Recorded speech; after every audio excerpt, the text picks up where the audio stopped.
everybody, I'm Rick Frost, and today I'm going to rank the entire DC Extended Universe as a final goodbye to the old universe, which lasted from 2013 to 2023, so 10 years, somewhat decent, so let's get started. Before we get started, I just want to say that I will not be including Peacemaker, Blue Beetle, and the Suicide Squad because they are no longer canon to the DCEU, but they are now canon to the DCU, which I kind of like because they're both very tonally different from the DCU. And also, I'll be putting all the movies and materials, which should be like right here. Okay, so let's get started. So the first movie to release in the DC Extended Universe was Man of Steel.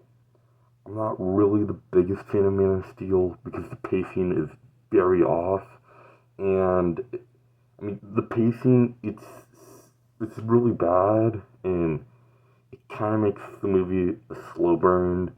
But however, the final act is insane in the Superman versus General Zod. That fight goes so crazy. But also, I'm not really a fan of grounded Superman. Superman isn't supposed to be a grounded character, but I'm gonna give it a 8.5 out of 10. It's hard for me to like something that's not really made for me. So 6.5 out of 10. Next up is Batman vs. Superman, which I'm going to rank both the one that released in theaters and the Ultimate Edition because I kind of want to talk. Okay, so when it comes to the one that released in theaters, this is just something I think Zack Snyder likes doing because he's technically done this 4 times and only worked 1 time, which I will be talking about later.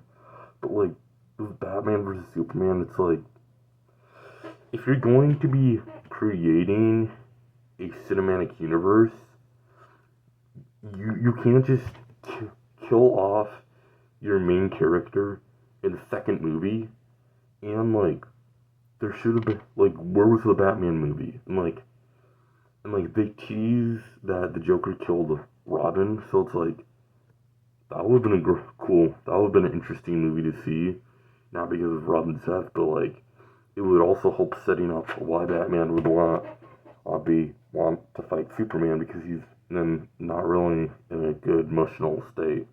But yeah, and also it was the re-releasing. It's why? It's you're just putting in a unfinished movie out in theaters, and why would anybody want to watch a movie that's missing pieces of it? So I'm gonna give Batman vs. Superman. I'm gonna give the one that released in theaters a 4 out of 10, mainly because there's just so much missing, and it's very confusing because there's a lot of important stuff missing. Okay, as for Batman vs. Superman, the Ultimate Edition, it is a step up, mainly because it expands upon, well, not because it expands, but it's it explains, it shows, it adds more into it, and it really makes it somewhat of a difference. Also, I just want to when I first saw it, Batman vs. Superman, I was so upset because they killed Jimmy Olsen off in the first couple of minutes. What was even the point of having him here if you're just gonna kill him off instantly? Seriously. It makes me upset. But as for... Also, I just want to point out the fact that literally halfway through the movie, Wonder Woman just sits down and basically just watches the trailer for Justice League. I always find that so weird. Why are you including a trailer for the next movie inside of a movie? It's really weird. But yeah, I'm gonna give BVS Ultimate Edition a 6 out of 10. It definitely, like, the extra half an hour really improves upon the original. I guess the third, technically, debatably fourth movie that to release in the DCEU was Suicide Squad, the first one, which, okay, the second one by James Gunn is ultimately superior to the original, but yeah, as for Suicide Squad, I mean, one, why would you make a movie that suicide is half of the name, PG-13? Like, this should have always been rated R. Also, I mean, as for some of the good things, is Harley Quinn. This, I mean, Margot Robbie is amazing as Harley Quinn. She did great. I also kind of like how it shows Batman capturing all the villains. I think that's pretty cool because, like, you don't really somewhat see villains' perspective of Batman, which I'm pretty excited to see in the Clayface movie coming out next year. But also another thing I really like is Amanda Waller. Amanda Waller and Harley Quinn, probably one of the most. I mean, they're up there with castings. I don't know how high, but that's a video for another day. But I mean, also, like, part of, like, Suicide Squad is that, like, Warner Brothers started tweaking out when Batman versus Superman was controversial, which, I mean, yeah, I mean, not really surprised. And so they basically start poking around with Suicide Squad and changing it up. Also, in my opinion, Jared Leto's Joker, I don't think he's that bad. He's just weird, not scary. However, Jared Leto's behavior on set of that movie is indefensible. And, like, I don't wanna. I mean, he literally admitted to doing some of the nasty stuff, and, like, that's inappropriate, and you shouldn't be doing that in movie sets. But as for Suicide Squad, wait. Oh, wait, I never. Yeah, as for Suicide Squad, I'm probably gonna give it, like, 4.5 out of 10, because it's like, I mean, somewhat mid. There's a couple some good scenes. It's a little entertaining, but yeah, 4.5. Okay, now fifth movie to release is Wonder Woman. Our first actually great movie. Like, Wonder Woman, easy 9 out of 10, is amazing. I mean, when it comes to Gal Gadot, I mean, she was a good cast, and, like, I feel like people always con her because she has some really bad line deliveries. But, like, I mean, she's amazing in Wonder Woman. Yeah, but I mean, yeah, really good. Steve Trevor, amazing. Yeah, he was really good, and, like, I kind of, like, in BVS it alludes to, like, how he shut herself off for 100 years, and, like, Wonder Woman, it shows why she did that, which I will be talking about that later in the video. But yeah, I mean, all the action is really good. No Man Land scene, amazing. I mean, the only negative is that the villain Hades he's decent. I mean, it's pretty mediocre. Like, yeah, I mean, 9 out of 10. Really enjoyed Wonder Woman. Now we are on our fifth movie, Justice League. Actually, one of the worst movies I've ever seen. Like, I hate Justice League so much. Like,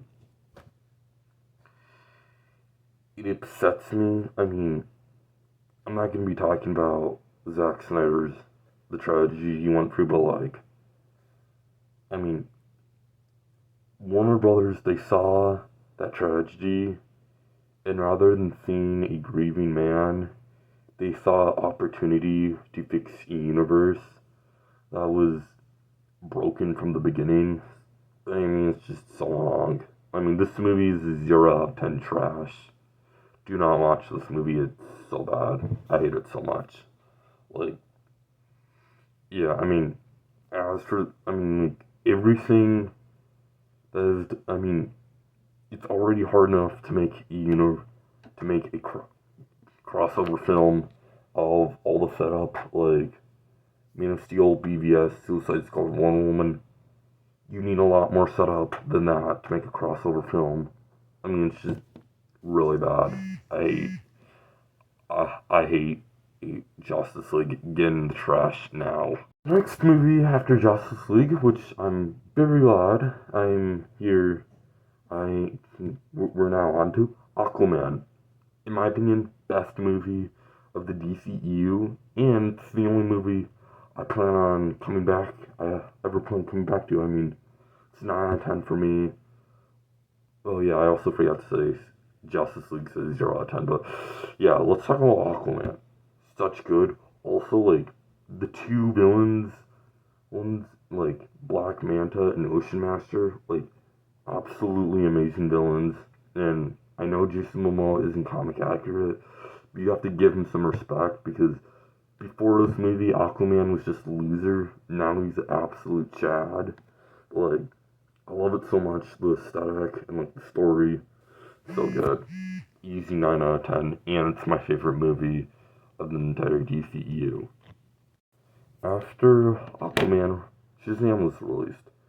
I mean, Shazam, it's an enjoyable film. I liked it a lot. Where did I get it? It's a good movie. It's like a 7 out of 10. Heavily enjoyed it. I mean, the villain is weak, but at the end of the day, what matters most about Shazam is the family dynamic, not the villain. And, like, I'm fine with that. I mean, Billy Battinson, really like him. Yeah, but I mean, 7 out of 10. It's a good movie. Next up is Birds of Prey. I mean, like I said before, Margot Robbie is absolutely amazing as Harley Quinn. And Birds of Prey, I feel like Birds of Prey is probably one of the most forgettable movies ever. I mean, it's like, I feel like people always gloss over the fact that Margot Robbie played Harley Quinn 3 times. I mean, I wouldn't be surprised if people didn't even know that she played her that many times, but I mean, still, like, great Harley Quinn movie. I mean, as for Birds of Prey, very non-comic accurate. I mean, Birds of Prey comic versus the movie are totally different things. I mean, I just think of Birds of Prey as the Harley Quinn movie, because it is, and I really enjoyed it. I like it a lot. Yes, 7 out of 10, it is a good movie. I do like it better.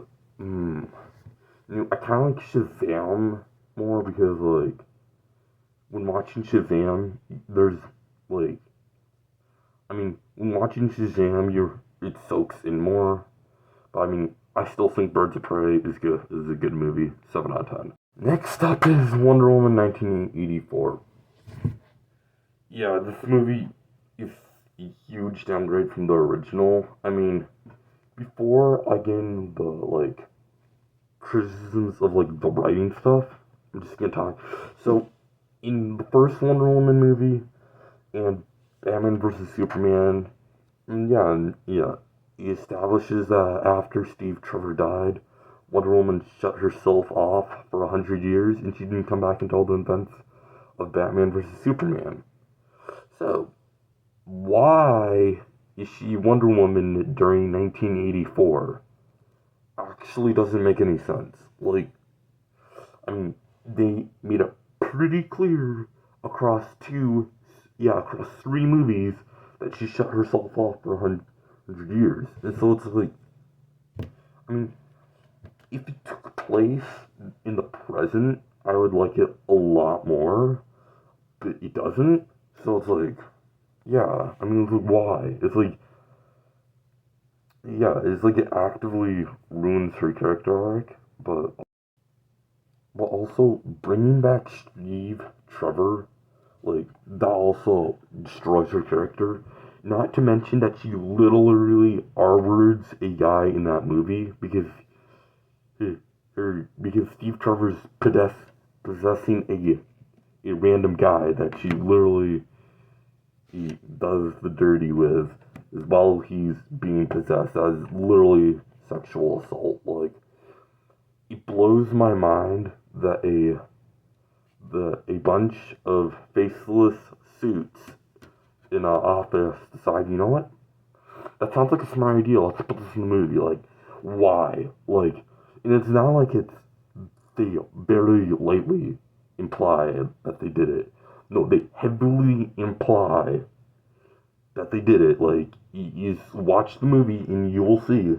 I cannot believe that was actually put in the movie. I mean, between that and ruining her character arc, I mean, it's like, if you cut out that scene and just made it take place during modern days, it would be a lot better. But I mean, between the two, it's like a 2.5 out of 10. Like, not really entertaining. I mean, I guess, I mean, I'm gonna have to give it like bad or like, it's just like, why? I mean, it's 2.5 out of 10. Next up is Zack Snyder's Justice League, also known as the Snyder. Okay, yeah. So when it comes to Snyder Cut, I mean, they did. I mean, this is how you do a Justice League crossover event with barely any setup, because it's like, I mean, it has to be 4 hours so it can flesh out all of its characters. And like, also what they do with Cyborg, absolutely amazing. I love that. I mean, I'm still not a fan of the Darkness, but like, still, mm, I mean, it's the best. This is the best you can do with barely anything, and they did a somewhat decent job. Yeah, but I mean, yeah, it's a 7.5 out of 10. Almost great. It's just that, like, movies shouldn't be 4 hours long. Also, I do want to say, having all the post-credit scenes actively, like, ruins the end of the movie, because, like, because it ends on off a, it ends with such a high note, to just have a bunch of post-credit scenes actively ruins it. Like, plus, like, this kind of goes on with like my issue with Batman versus Superman I early talked about. That was like, with the entire DCEU, what they keep on doing is that they keep on teasing a bunch of stuff, and then they never go off on it, which I will talk about pretty soon. But next movie is going to be very interesting. Next up, we have Black Adam, which is basically The Rock looking in a mirror. Yeah, he's basically just him flexing in a mirror and kissing his muscles for the entire movie. Like, I mean, like, the hierarchy of the DCEU is about to change. Yeah, just come on. Also, like, I mean, all he did was look at a catalog of DC superheroes, and he just picked one that looked uh, that slightly resembled him. Like, I mean, why is like, I mean, I mean, like, even if you cut all of that away, it's still just a very mediocre movie. I mean, some of the highlights are is Dr. Fate. Actually, that was pretty cool. And I mean, the whole Justice Society, I mean, pretty mad. I mean, Hawkman was cool, but I mean, also, like, it sets up a Black Adam versus Superman movie. Like, why? Like, if The Rock's plan was to go up against Superman, I mean, the least he should have done was pick Mongol, because at least they're both bald and big guys, and Mongol can actually throw hands with Superman. Literally, I mean, okay, keep in mind, The Rock chose somebody whose main antagonist is a literal 10-year-old, being Shazam. Like, now I know it's not like that in the movie, but like in the comics, like, seriously, like, why? Black Adam's it's just mid, 5 out of 10, mediocre. Next up is Shazam! Fury of the Gods, which this one I kind of have to give it some leeway on, like, I mean, well, because of the fact that, like, The Rock, not only was he flexing in the mirror for Black Adam, he was also sabotaged Shazam! Fury of the Gods, so it's like, I can't fully take my anger out on it, but it's like, still, why didn't you just follow up the post-credit scene of the first movie with the caterpillar? Or, like, why? It's like, I mean, it's fine. Also, yeah, Shazam 2, The Flash, Aquaman, and Blue Beetle, even though it's no longer canon, I kind of want to, like, put my opinion on this. I mean, I'm not surprised none of those movies did well because, like, why would you announce a reboot when you still have 4 movies left to release? That's kind of dumb, but I mean, they should have just done it after Aquaman. I mean, I know, like, hiding the Superman castings would be difficult, but I mean, and, like, the fact that it was being made, but I mean, yeah, I mean, I just wanted to get that out there because, like, Zachary Levi was on, like, TikTok Live begging people to stop seeing John Wick 4 and to go see Shazam! Fury of the Gods. And I just thought that was, I mean, I was like, I'm sorry, but, like, come on. Yeah, but I mean, Shazam! Fury of the Gods is, like, 6 out of 10. I mean, it tried, but it failed. Next up, now we have The Flash. I mean, it's really hard. It's one thing to like a movie when the main lead is a criminal, but it's another thing to like a movie when there's 2 main leads that are both criminals being Ezra Miller. Like, yeah, I mean, I do not like Ezra Miller. Like, Ezra Miller, I mean, you do, if you're watching this, you do not deserve to be an actor. Because, I mean, acting is like, acting, it's like, I don't know, I mean, it's like, yeah, it's like, I do not like Ezra Miller, therefore I'm not really gonna like the movie, the Flash movies, but I mean, as for the Flash movie, I mean, it has a good message, was like, you can't change everything to make it perfect, but like, I mean, literally at the end of the movie, he goes back, he like undoes, he goes back and he puts the can of tomatoes back on the shelf, so his dad doesn't get caught. Like, seriously, why did you even do this? I mean, it's like you're actively ruining the entire part of the movie. I mean, yeah. I mean, it's already hard to like a movie when the main star's a criminal, but I mean, it's like, what did I give it?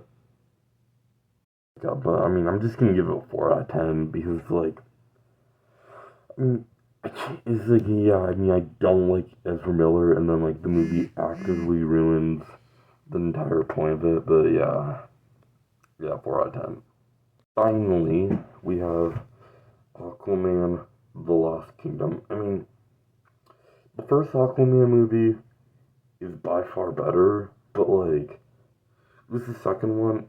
I mean, if it wasn't for, like, if they took out the plot where it was, I mean, well, no, I don't get why they added, like, the Ghost King, because, like, in the first movie, they already set up a Black Manta, and he's already an amazing villain in that one, and he has a perfectly good motive to hate Aquaman, so it's like, why didn't you just continue that? But instead, they just added Ghost King for no reason, and it's just, yeah, and then Black Manta just becomes a joke in the end. But it's like, also, something I forgot to say in the first Aquaman, but I'm now gonna say in this one, I don't like Amber Heard. I mean, she's fine. I mean, I've only seen her in the Aquaman movies, but, like, she's not a good person. Do not like her, but, I mean, yeah, I mean, it's, like, missed potential. Also, having Aquaman The Lost Kingdom be your final movie, I mean, it's kind of sad. The DCU did not go out with a bang, and I wouldn't quite say whimper, but I'd just say they went out with like they didn't even go out with anything. They just dipped out. But I mean, yeah, yeah, I don't really. Yeah, it's like Aquaman and the Lost Kingdom. It's a 10 good. I mean, it's a good movie, but it's like you already had perfect setup. Why didn't you just continue with that? So it's like it's good, but it's like it's not amazing or great. But yeah, just 7 out of 10. Overall, the DCEU, I mean, it was just mediocre. Because, I mean, I also just calculated the average of all the movies combined, and it's a 5.5 out of 10. Like, that is not a good average. I mean, because, like, I mean, it makes sense why they needed a reboot. And also, if you're one of those Snyder or cult members, like, you need to calm down. I mean, especially because, like, most of them are grown men. But it's like, if you're still begging to get the Snyderverse restored, why? I mean, it was never really that good to begin with. I mean, there wasn't even a perfect movie. Like, that is kind of sad. But I mean, it's like the average of a little over mediocre. That is embarrassing. But it's like, I mean, I'm glad DC's getting a reboot. I mean, the DCU has a very bright future. Creature Commandos is great. Superman looks amazing. I mean, I'm excited. I cannot wait for Peacemaker Season 2. I mean, Lantern sounds pretty interesting, and I've been reading Supergirl Horror Tomorrow, and let me just say, that movie is going to hit hard. Like, ooh, I cannot wait. But I mean, yeah, it's like DC definitely needed the reboot, and I just wanted to make this video as my final goodbye to the DCEU. I mean, I only plan on returning to Aquaman, but it's like it was a mediocre ride as it went. But I just want to say bye, DCEU. I will not miss you. But that's it. But I mean, if you like this video, definitely subscribe, because after the Fantastic Four releases, I'm gonna do my 2025 edition of ranking the entire MCU, which that will definitely have a better average of. It'll definitely have a better average than 0.55. Well, yeah, a 5 than mediocre. But I mean, cannot wait to see Superman this year, and hopefully DC has I mean, I think the DCU has a very good bright light in its future, and I cannot wait to see more of it. But goodbye, DCU, and thank you all so much for watching this video. I was really looking forward to making this, and got that DC shirt on. But until then, see you later.